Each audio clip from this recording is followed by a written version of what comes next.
All right, so for shrimping, I'm going to be pushing off my top foot and my bottom leg is dead. I'm pushing my knees towards where my arms are rather than pushing my butt way back. That way, this knee is going to come right to where the hip goes and just slide in the hip pocket. Then I'm going to back my shoulders out. So shrimp, back the shoulders out. This angle, dead leg, shrimp, shoulder, shrimp, shoulder. Then switch to the other side, and same thing.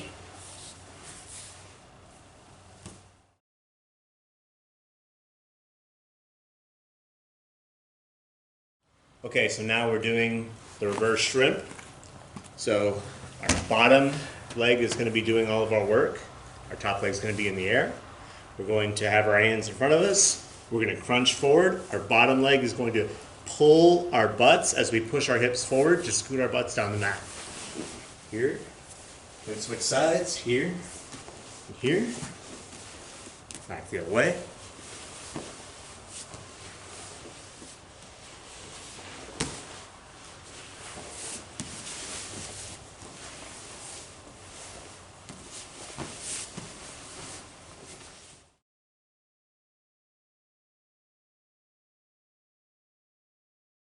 Okay, so back retention drill for warm-ups. So he falls to the side, scoots his hips out. As my leg comes off, he scoots his hips out. I'm losing him. So I'm going to drive up to my knees here, get tight to him. I'm going to throw my leg over and pull him back to the other side. And now he's going to scoot his hips out and away here. This is the easy side. I'm going to drive him up. Get my knee tight to him, throw my leg over, pull, drop him back to the other side. He's escaping, driving him up, getting my knees close, throwing my leg over, lifting him, dropping him back to the other side.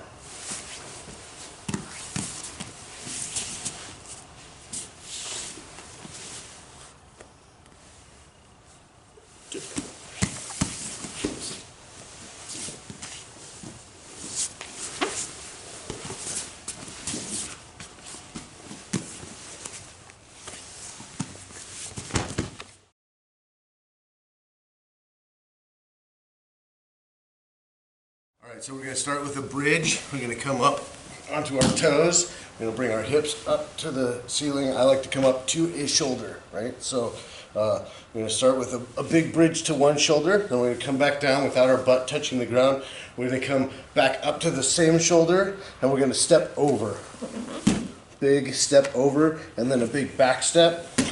And then we're going to come back down without our butt touching the mat, and we're going to come back up and bridge one more time. And the third time, we're going to come through, thread the needle with our foot, and then bring it out. And we're going to come do the other side, right? Same thing. We're going to come up to a shoulder.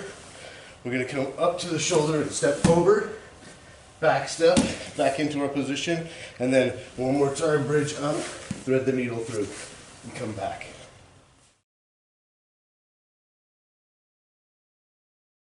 All right, our back take this week is from Top Turtle.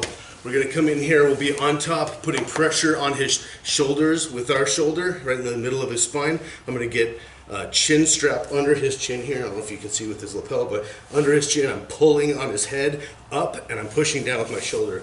Now I can catch the back of his tricep with my free arm, and I can come around the corner and replace my hand with my knee.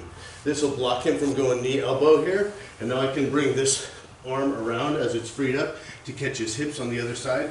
This near arm, I can catch his wrist and pin it, and once that wrist is pinned to the ground, I can replace one knee with the other, so because he can't bring them back together. From here, I'm going to take this scoop grip under his hips, and I'm going to sit back, pinching my knees together, keeping him on top of my body, and now I can loop my bottom hook in, and then my top hook in. From a different angle here, we can see same thing, right? Chest on his back, chin strap under his chin.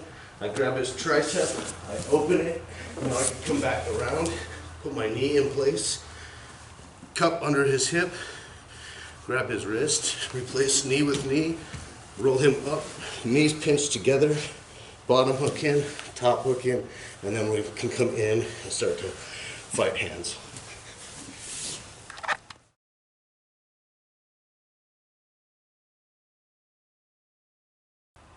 Okay, now we're in our back attack again.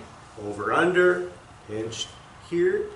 And so now there's always going to be a hand fight here. So in general, the top hand is going to win. So if my hand is grabbed over the top of Jerry's hands, I'm winning the hand fight. If Jerry's hands are grabbed over the top of my hands, it's going to be very hard for me to attack, and he's winning the hand fight. So we're always going to be hunting for the overhand grips whenever we're hand fighting. If Jerry has mine grabbed, I'm going to need to cross grab to start getting rid of them. If I have both of Jerry's hands grabbed already, I want to present the wrist on my underarm side and then reach inside to grab his wrist. And then my underarm can reach over and grab his other arm, and now we have the straitjacket grab.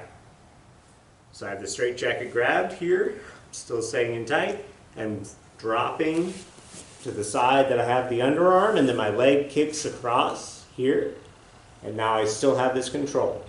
So now from here, I'm going to push his hand towards his belly to make his elbow stick out a little bit, and then my leg is going to kick around and my heel is going to go into the crook of his elbow. And then I'm going to peel it back and bring my foot all the way to his lower back to keep it locked. If I keep my leg out here, Jerry can just wave that arm around. So my foot goes to the lower back, he can't wave his arm around. Then I'll re-switch my grab to grab over the top. And my arm is going to come in. If he tucks his chin, I'll use the old thumb and go under the chin, wrapped around, and then I'm going to put my hand on his shoulder and I'm going to put my chin on top of my hand. And now for the finish, I'm going to finish by pulling my elbow down and across, just like I'd be finishing a regular lapel choke. I pull my elbow across, but I keep my hand in the same spot. So here, chin on top of my own hand, pulling my elbow around the corner. So again, from the beginning. Here.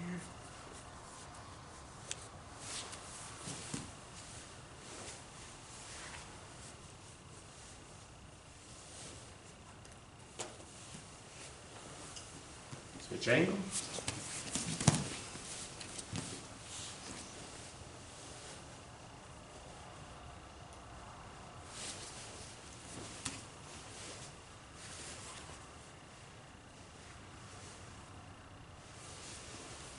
Switch angle.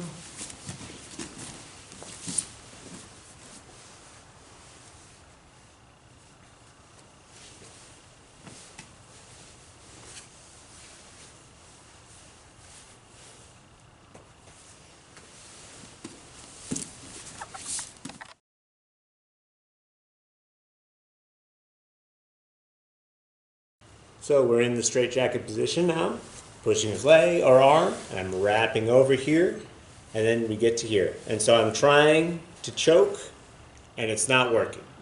So my choke isn't working. So now I'm going to reach for my leg that was wrapping up his arm. So I have to bring it back in front, and I'll reach for it here. I can't really lock it up on this side, so I'm going to turn my knees and point them to the opposite direction. Dump Jerry over to the other side. It's here. And now I'm going to back up until it gets tighter. And then I can lock in my triangle. And I'm going to pull Jerry's arm up towards his ear and squeeze in to try and get my tap there. I can try to armbar Jerry's arm by bringing it out straight.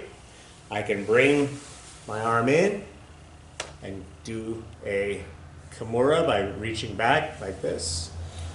Wrist lock Jerry's arm. There's many options. So over here, the straitjacket comes over here, failing my rear naked, reach for my ankle and grab it, and then I turn my knees and point them to the ground to bring us back to the other side. So both my knees point this way. I can scoot back a little bit to cinch it, and then lock my triangle, and then I pull his arm up towards his ear, squeeze to get the tap there. There's wrist lock here. I can lock up, Kimura, arm bar, wrap through for another key lock.